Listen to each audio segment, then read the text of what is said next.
गुरु जी शुक्राना, गुरु जी अनंतम शुक्राना हमारे गुरु जी महाराज का। ओम नमः शिवाय, शिव जी सदा सहाय। ओम नमः शिवाय, गुरु जी सदा सहाय। शुक्राना शुक्राना अनंतम शुक्राना हमारे महाशिव, हमारे पूर्ण गुरु, तुम्हारा कोटि कोटि शुक्राना ही शुक्राना, बस हमेशा शुक्राना। जो भी तुम देते हो उसका अनंतम शुक्राना, क्योंकि कहीं ना कहीं मेरे परमात्मा का, मेरे महाशिव का इतना प्यारा डिवाइन ऑरा है कि वो हमें किसी भी ऐसी स्थिति हो, परिस्थिति हो, या कोई भी ऐसे सिचुएशन हो, कहीं भी तुम फंसे हो, उससे बचाने के लिए वो कुछ भी कर सकते हैं।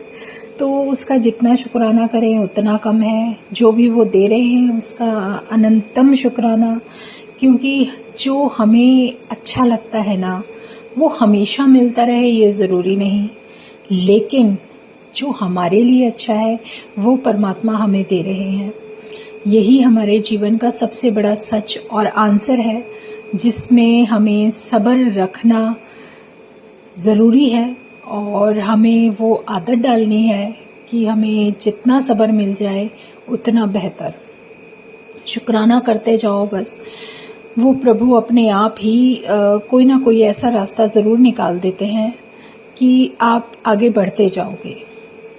और सच में जहाँ कहीं तुम सोचते हो कि हमारे सब रास्ते बंद हैं, तो बंद रास्तों के बाद जो एक रास्ता होगा वहाँ पर गुरु खुद बैठे होंगे और वो खुद हमें संभालेंगे और हमें अपने साथ लेकर चलेंगे। इससे बेहतरीन कोई भी आंसर हमारे जीवन के लिए नहीं हो सकता। कोई भी शब्द हो, कोई भी गुरुवाणी हो, उसमें यही सिखाया गया है कि गुरु मेरा पूरा, अगर मेरा गुरु पूरा है, और वो गुरु पूरे ने हमें अपने चरणों में स्थान, जगह दे दी है,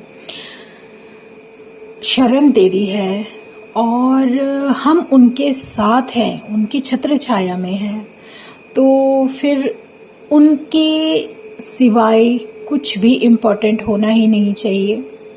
ये बहुत प्यारा आशीर्वाद और ब्लेसिंग है, जिसे हम इस जीवन में तो क्या, कभी भी कुछ भी कार्य करके वो उस परमात्मा का एहसान कभी चुका ही नहीं सकते। सिर्फ शुक्राना कर सकते हैं, धन्यवाद कर सकते हैं कि उसने अपनी कृपा का भागी हमें बनाया। बहुत बहुत बहुत शुक्राना है मेरे परमात्मा का, जिन्होंने मुझे इस तरह से समझने का, या फिर आप ये कह सकते हो कि उन्होंने ये सब कुछ समझाकर जो एक सब्र है वो मन के अंदर डाल दिया। इससे बेहतरीन कुछ हो ही नहीं सकता। एक वो था, एक प्रसंग याद आ रहा है, किसी भी तरीके से आप ले सकते हो इसको, कि किस तरीके से एक, जो कहते हैं ना, जब मन में भाव होते हैं ना, मन में इच्छाएं होती हैं, मन में श्रद्धा होती है, भाव होता है अपने परमात्मा के प्रति, तो वहाँ सुकून, शांति, और सबसे बड़ी बात एक औरा अलग ही होता है जब हम अपने भगवान को याद करते हैं। तो ऐसा ही एक प्रसंग है कि किस तरह से एक व्यक्ति एक मंदिर में जाकर, जब शिव आरती होती थी तो वहाँ पर घंटा बजाते थे, और बहुत ही दिल से, सुकून से, खूब अच्छे से बजाते थे। वहाँ पे बाकी सब तो पेड थे, जितने भी सर्वेंट थे सब पेड थे, क्योंकि जो पंडित थे सब अपनी तनख्वाह लेते थे। एक वही व्यक्ति ऐसा था जो बिना कुछ लिए बहुत ही आदर से और दिल से, श्रद्धा से, बहुत अच्छे से वो घंटा बजाता था। और उसका जो भाव था, उसकी जो ध्वनि थी, उसको सुनकर वहाँ पर संगत ज़्यादा आती थी, लोग ज़्यादा मुग्ध होते थे। तो एक बार वहाँ के ट्रस्टी बदल जाते हैं, तो वो उसको बोलते हैं कि अब तुम्हारी ज़रूरत नहीं है, ये काम हम किसी और से कराएंगे, क्योंकि तुम इतने पढ़े लिखे नहीं हो, यहाँ पर सब हमें पढ़े लिखे व्यक्ति चाहिए। तो उसने कहा, जो कार्य मैं करता हूँ उसमें पढ़ाई लिखाई का कोई मतलब ही नहीं है, मेरा मकसद सिर्फ अपने भगवान को खुश करना है, और वो मुझे आप करने दीजिए। लेकिन नहीं मानते और उन्हें वहाँ से निकाल देते हैं। लेकिन धीरे धीरे वहाँ लोगों में जो इंटरेस्ट होता है उस आरती का, वो धीरे धीरे ख़त्म होने लगता है, क्योंकि वहाँ पर वो भाव होते ही नहीं हैं जो उस व्यक्ति के साथ होते थे।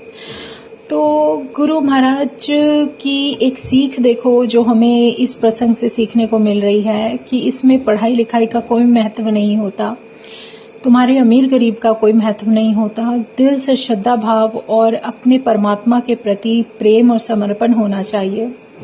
और सब लोग जो वहाँ पर आते थे वो लोग मिल के उस व्यक्ति के घर जाते हैं और उसको मनाते हैं कि तुम मंदिर के सामने ही एक ऐसा कुछ करो कि तुम्हारे हम एक जगह दे देते हैं, तुम वहाँ बैठकर ये कार्य करो, आरती होगी और सब कुछ होगा और तुम अपना कोई व्यापार करना शुरू कर दो।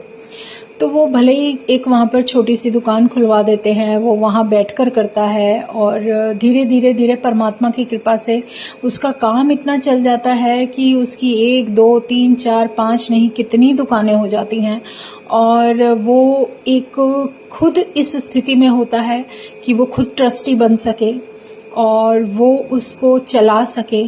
तो ये उस प्रभु की माया थी। तो एक बार उस मंदिर में जो पहले ट्रस्टी थे उनमें से कुछ लोग हट जाते हैं, तो वहाँ ज़रूरत पड़ती है एक ऐसे व्यक्ति की जो उस मंदिर को उसका कार्यभार और सही से सब कुछ संभाल सके और पैसा लगा सके। तो सब लोगों के सामने उसका नाम आता है क्योंकि उस समय वो काफ़ी नामचीन हो जाता है, काफ़ी नामी ग्रामी व्यक्ति, एक ऐसा व्यक्ति, लेकिन उसके अंदर बिल्कुल भी घमंड नहीं था। वो हमेशा से जो कार्य करता था उसमें अपनी पूरी श्रद्धा से लगन से खो जाता था। तो यही चीज़ भगवान को बहुत प्यारी थी।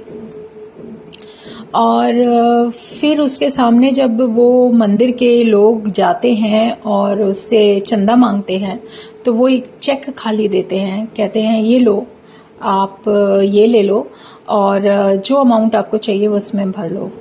तो वो लिखकर वापस उनको देते हैं, तो लीजिए सर आप साइन कर दीजिए। उन्होंने कहा मैं साइन करके क्या करूँगा, मैं तो यहाँ पर अंगूठा ही लगा सकता हूँ क्योंकि मैं पढ़ा लिखा नहीं हूँ। तो लोग उसको देखकर हैरान हो जाते हैं कि इतना होकर भी वो इतना काबिल है। और सच में बहुत बड़ी सीख है ये कि भगवान के सामने तो हर कोई बराबर होता है। और वो उस चेक को अंगूठा लगाकर उनको दे देते हैं और उस मंदिर का कार्यभार सही से उचित तरीके से होने लगता है। तो वो लोग हैरान हो जाते हैं, कहते हैं कि अगर मैं ये काम नहीं करता और यहाँ कुछ नहीं होता तो मैं शायद घंटा बजा रहा होता, क्योंकि मुझे यहाँ तक लाने वाला भी मेरा परमात्मा है, रास्ता दिखाने वाला भी मेरा परमात्मा है। एक रास्ता बंद होता है तो 10 वो खोल के दे देता है। तो ये सब हमारे जीवन में ना, ये सिर्फ एक प्रसंग कहानी या कुछ ऐसा नहीं होता। उन सब का मतलब होता है कि हमें अपने जीवन में उस सब से सीख लेकर आगे बढ़ना है। हमें करना क्या है, हमारे जीवन का मकसद क्या है, हम क्यों आए हैं यहाँ धरती पर, हमारा क्या मतलब है।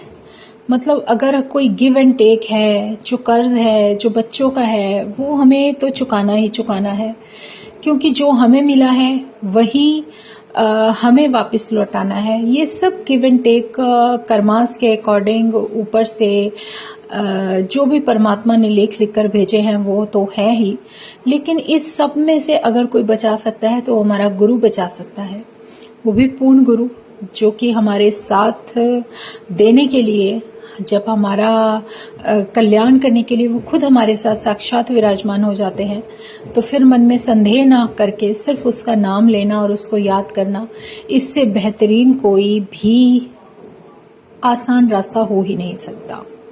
तो शुक्राना है मेरे गुरु जी का, अनंतम शुक्राना। जितना शुक्राना करूं उतना कम है और उस परमात्मा की बंदगी जितनी करो उतनी कम है। तो जय गुरु जी। आज मन में यही भाव था, गुरु जी पता नहीं क्या याद दिला रहे थे। तो शुक्राना गुरु जी का, अनंतम शुक्राना। बस जय गुरु जी। ओम नमः शिवाय। शिव जी सदा सहाय। ओम नमः शिवाय। गुरु जी सदा सहाय। शुक्राना, अनंतम शुक्राना।